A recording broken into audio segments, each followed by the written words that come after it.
오늘은 성경을 해석하는 방법 7번째 말씀을 드리겠습니다. 성경을 어떻게 우리가 이해하고 성경을 어떻게 해석을 하는가 7번째 원리를 말씀드리겠습니다. 마틴 루터는 모든 성도는 하나님의 제사장들로서 그래서 성경을 해석할 수 있다. 해석은 달리 얘기하면 이해인데요. 성경을 이해하고 해석할 수 있다. 네, 베드로전서 2장 9절에 성경 말씀으로 뒷받침됩니다. 그러나 너희는 택하신 족속이요 왕 같은 왕의 제사장들이요 거룩한 나라요 그의 소유가 된 백성이니 이는 너희를 어두운 데서 불러내어 그의 기이한 빛에 들어가게 하신 이의 아름다운 덕을 혹은 도덕적인 탁월함을 선포하게 하려 하심이라고 했습니다. 어떻게 성경을 해석하는가? 첫 번째 원리 정리하고 지나가겠습니다. 전적인 순종으로 하나님과 완전히 바른 관계를 맺으라.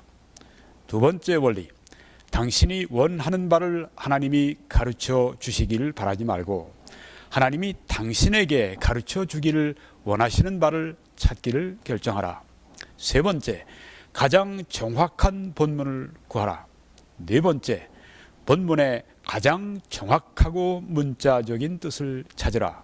다섯 번째 사용된 각 낱말의 정확한 작용력 혹은 효력에 유의하라. 여섯 번째 성경 구절에 사용된 모든 낱말을 성경의 용법에 따라서 해석하라. 오늘은 7번째 원리입니다. 저자의 특별한 용법과 관련하여 성경 안의 각 저자들의 말을 해석하라고 하는 것입니다. 여러분이 지금 보시는 사진에 어두컴컴한 이 지하 동굴 같은 곳은 사도 바울이 로마에 있을 때 갇혔던 마멜티움 감옥입니다. 사방이다 위아래다 이 돌로 되어 있는 지하 감옥인 것을 여러분이 보십니다.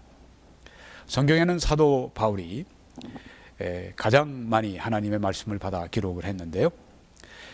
그 외에 성경의 저자들이 혹은 기록자들이 30여 명이 있습니다. 하나님은 이 성경의 저자이시지만 또한 하나님은 인간 기록자들, 인간 저자들을 사용하셔서 그들을 감독하셔서 이 하나님의 말씀이 우리들에게 오게 해 주셨습니다. 각 저자마다 개성이 있고 각 저자마다 특별한 용법이 있습니다. 성경에 나오는 저자, 바울이면 바울, 요한이면 요한, 그 저자의 특별히 쓰는 그 용법과 관련해서 성경 안에 각 저자들의 말을 해석하라, 이해하라 하는 것입니다. 네, 각 저자의 개별적인 인격을 사용하셔서 각 저자가 어떤 단어를 어떻게 사용하는가 우리가 발견해야 하겠습니다. 자, 우리가 믿음이라고 하는 단어가 성경에 많이 나오는데요. 이 믿음을 각 저자마다 다른 의미로 사용하고 있다고 하는 것을 아십니까?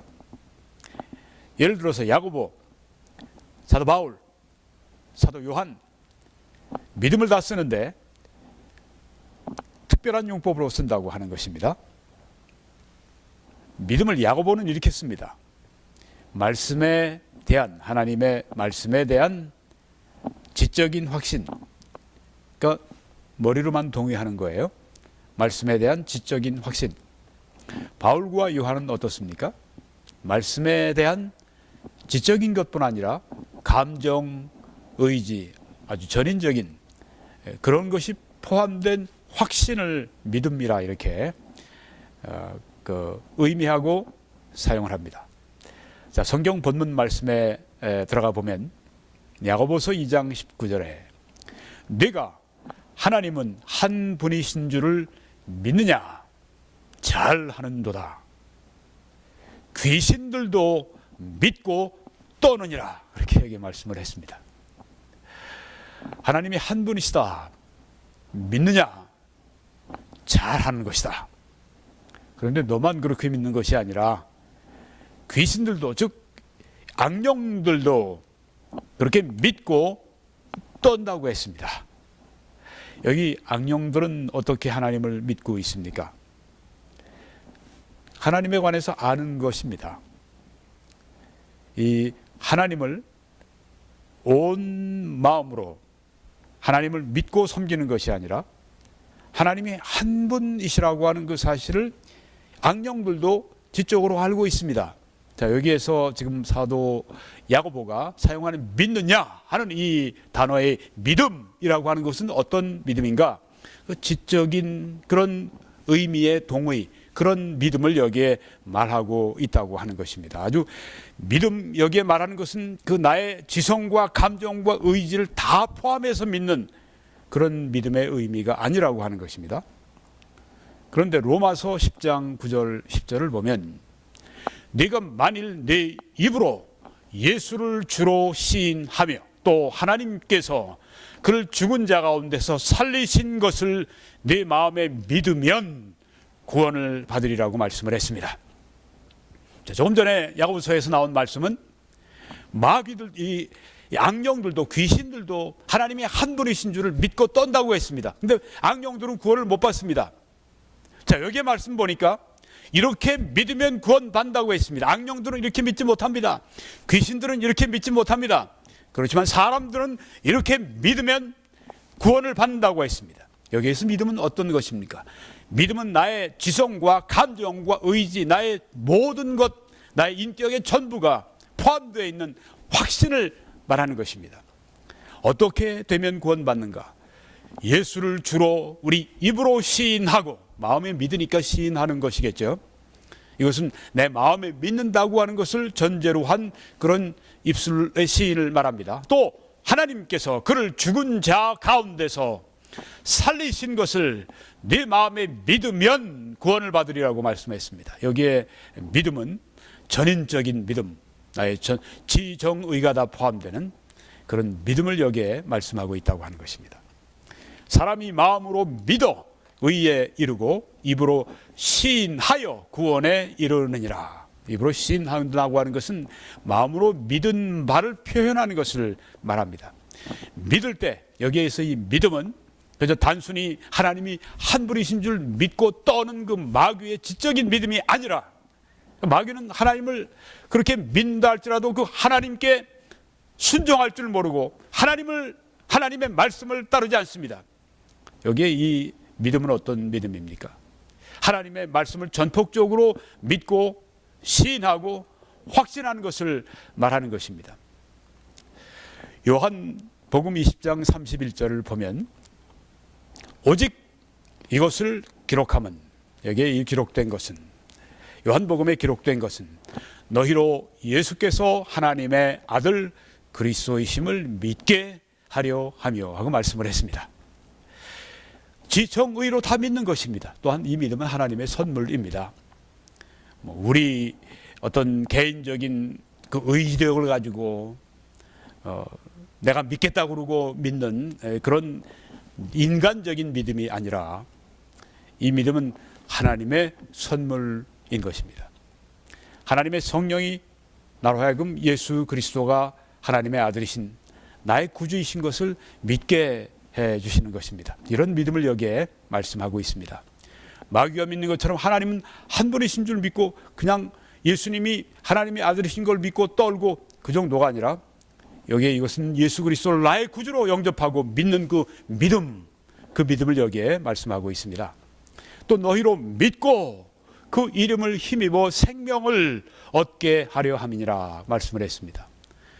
네, 우리 지정의, 내가 동의하고 지적으로 내가 그렇다고 내가 알고 시인하고 동의하고 그 다음에 그 예수 그리스도를 내 마음에 믿기를 원하고 그리고 예수 그리스도를 나의 구주로 영접하고 믿고, 이런 믿음, 이 믿음에는 성령의 역사가 함께 하셨기 때문에 그 믿음이 생기고 그렇게 믿을 수가 있게 된 것입니다. 이런 믿음을 여기에서 말씀하고 있다고 하는 것입니다.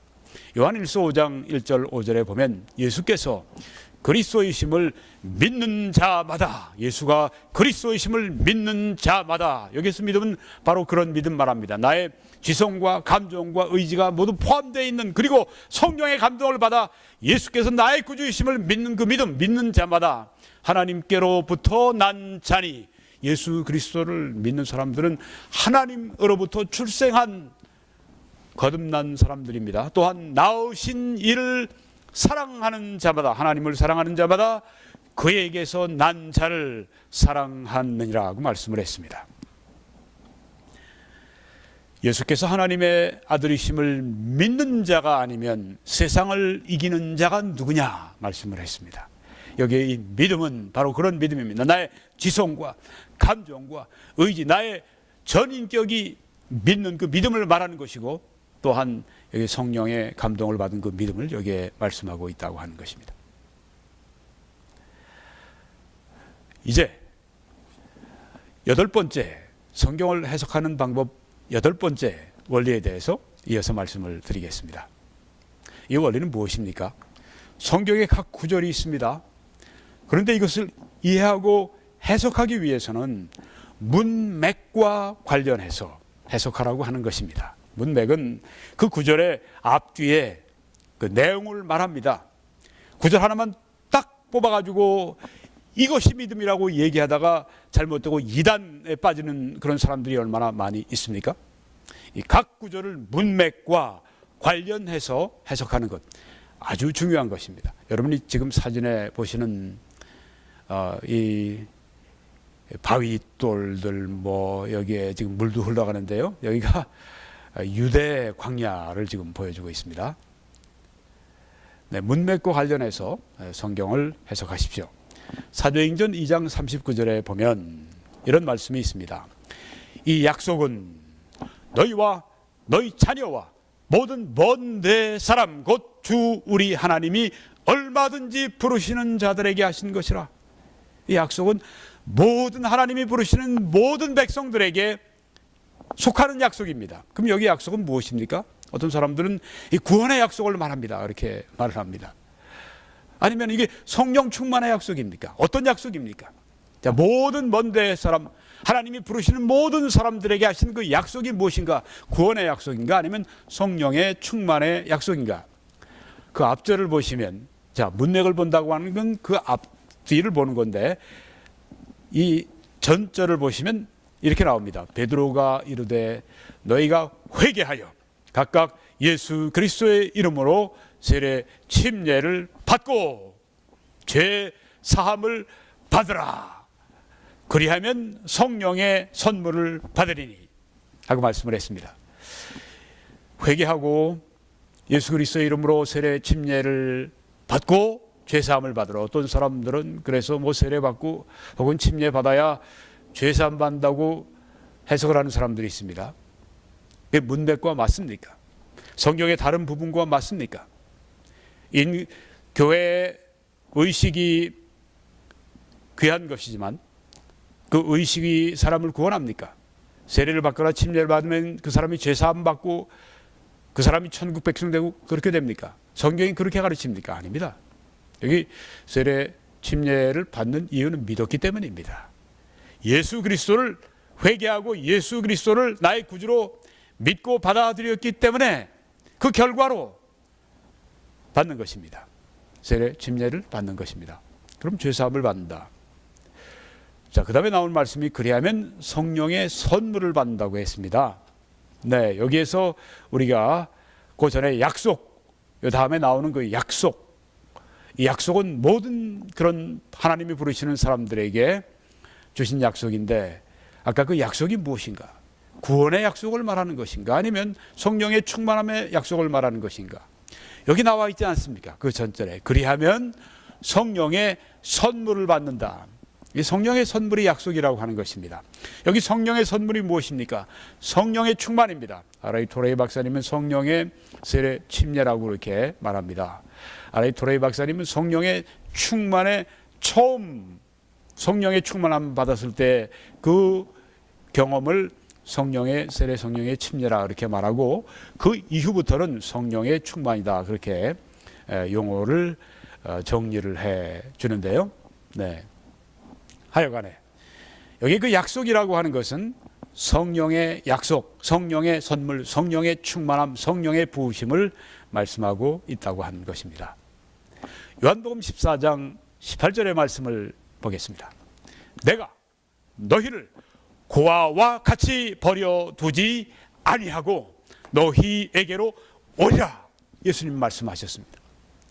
내가 갈 것이다. 그런데 너희들을 고아처럼 버려두는 것이 아니라 다시 너희에게 오겠다고 말씀하셨습니다. 그럼 이게 예수님이 재림하신다고 하는 말씀인가요? 아니면 예수님이 오시는데 어떤 다른 방법으로 우리에게 오신다고 하는 것입니까? 너희에게로 오리라. 다시 예수님께서 재림하실 때 오신다는 말씀입니까?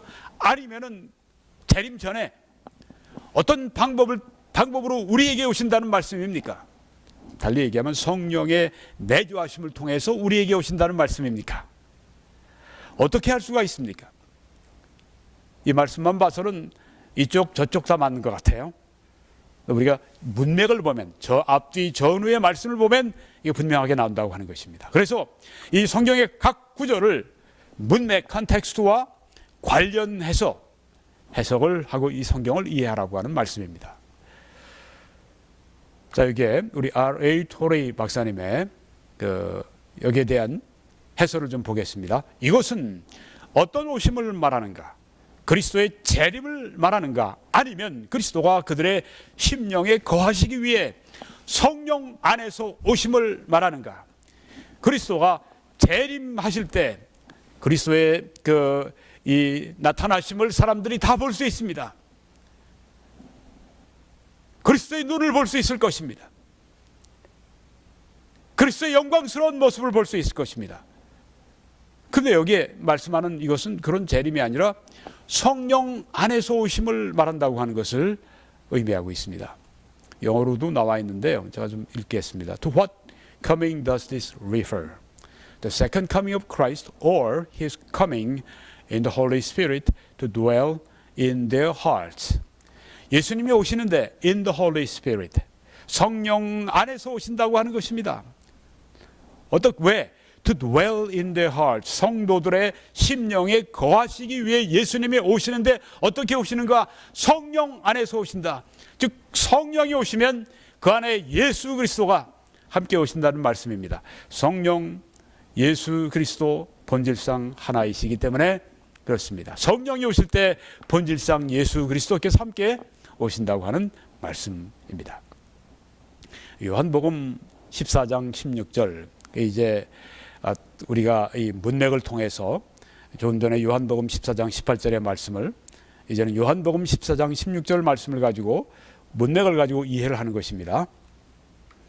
내가 아버지께 구하겠으니 그가 또 다른 보혜사라고 했는데, 그러면 그 다른 보혜사, 또 보혜사와 다른 보혜사를 누굴 말합니까? 보혜사는 예수님입니다. 또 다른 보혜사는 성령님이십니다. 또 다른 보혜사를, 본질적으로 똑같은데 다른, 그런 뜻입니다. 위격으로는 다르고 본질적으로 같다고 하는 여기 삼위일체의 그 말씀의 가르침이 여기에 들어있는 것입니다. 또 다른 보혜사를, 파라클레토스를, 이 보혜사라고 하는 파라클레토스라고 하는 이 말은 예수님과 성령님에게만 사용됐습니다. 근데 이 말을 악용하는 자들이 있습니다. 내가 보혜사라고 하는 그 사람들 이단들입니다. 뭐 달리 볼 거 없어요. 내가 보혜사니 뭐니 자칭하고 다니는 자들은 몽땅 이단의 교주들입니다. 또 다른 보혜사를 너희에게 주사. 이게 파라클레토스, 돕는 자. 파라클레토스는 돕는 자, 혹은 위로자, 혹은 스승, 혹은 옹호자, 뭐 이런 대언자, 이런 뜻입니다. 다른 보혜사를 너희에게 주사 영원토록 너희와 함께 있게 하리니, 여기 성령에 관해서 성령을 주시는 것을 말씀하고 있습니다. 그럼 우리가 요한복음 또 문맥을 위해서 14장 23절로 가보면 이렇게 말씀을 하고 있습니다. 예수께서 대답하여 이르시되 사람이 나를 사랑하면 내 말을 지키리니 내 아버지께서 그를 사랑하실 것이요 우리가 그에게 가서 거처를 그와 함께하리라 하고 말씀을 하셨습니다. 여기에서 우리가 이게 성령을 보내신다고 하시는 그 말씀 속에 그 문맥에서 보면 그런 뜻입니다. 그러니까 우리가 그에게 간다고 할 때 성령 안에서 오시는 걸 말합니다. 거처를 그와 함께하리라. 성령 안에서 예수 그리스도께서 성도와 성도 안에 함께 하신다는 말씀입니다. 자, 여기 보시면 리토리 박사님이 이렇게 말합니다. 이것은 그리스도가 성령의 오심을 말씀하는 구절들을 따르는 그 구절들에 따라오는 그 구절들 안에서 더욱 분명해진다. 그리스도는 성령 안에서 그 자신을 그들에게 나타내실 것이고 성령 안에서 오셔서 그들과 함께 하실 것이다. 네. 어떻게 예수님이 성도들에게 오십니까? 어떻게 예수님이 성도들에게 자신을 나타내십니까? 어떻게 해요? 성령 안에서 그렇게 된다고 하는 것입니다. 예수님은 부활 승천하셨습니다. 제자들이 그걸 다 봤어요. 예수님은 지금 하나님 보좌 우편에 앉아서 기도하십니다. 근데 예수님이 어떻게 우리에게 오십니까? 성령 안에서. 예수님께서 성령 안에서 오셔서 우리와 함께 하신다는 말씀입니다. 원래 하나님의 속성 가운데 무소부재라고 하는 것이 있습니다. 어디에나 계시는 것입니다. 예수님이 하나님 보좌 우편에 앉아 계시다고 해서 거기에만 예수님이 계시는 제한적인 존재가 아니라 예수님은 성경에 보니까 하나님이십니다. 하나님 무소부재하십니다. 성령 안에서 성도들에게 오셔서 영으로 성도들 안에 오셔서 거하신다고 하는 말씀을 여기서 하고 계신 것입니다. 영어로도 제가 좀 읽겠습니다. This becomes even clearer in the verses that follow, where he speaks of the coming of the Holy Spirit, in which he will manifest himself to them and will come and make his abode with them. 성령 안에서 그들에게 오시고 성령 안에서 그들에게 나타내시고 성령 안에서 그들 가운데 거하신다. 예수 그리스도가 그렇게 하신다고 하는 것을 이 본문에서 말씀을 하고 있습니다. 정리를 하겠습니다. 오늘 성경 해석의 7번째 원리를 말씀드렸습니다. 저자의 특별한 용법과 관련하여 성경 안의 각 저자들의 말을 해석하라. 8번째 원리를 말씀드렸습니다. 각 구절을 문맥과 성경의 전후 문맥과 관련하여 해석하라. 이 두 가지 아주 중요한 성경 해석의 원리를 말씀드렸습니다. 이제 www.21church.com으로 들어오셔서 다른 메시지들을 시청하시길 바라고 이 사역을 위해 기도해 주시고 저희 사람들에게 함께 이 동영상을 볼 수 있도록 그렇게 알려주시고 또 이 사역을 위해 재정적으로 후원해 주시기를 간절히 부탁을 드립니다. 왼쪽에 메뉴에 보신 맨 아래 선교 헌금란에 클릭하시면 모든 정보가 들어있습니다. 신실하게 이 사역을 재정적으로 서포트하고 후원해 주시는 분들 인해서 하나님께 감사드리고 여러분들에게 또한 진심으로 감사를 드립니다. 또한 하나님께서 여러분들을 드린 것에 100배 이상으로 축복해 주시기를 간절히 기도하고 있고 또 그렇게 하나님이 해 주시기를 간절히 바랍니다. 여러분이 그렇게 하실 때 하나님의 크신 축복이 함께 하시기를 간절히 축원합니다.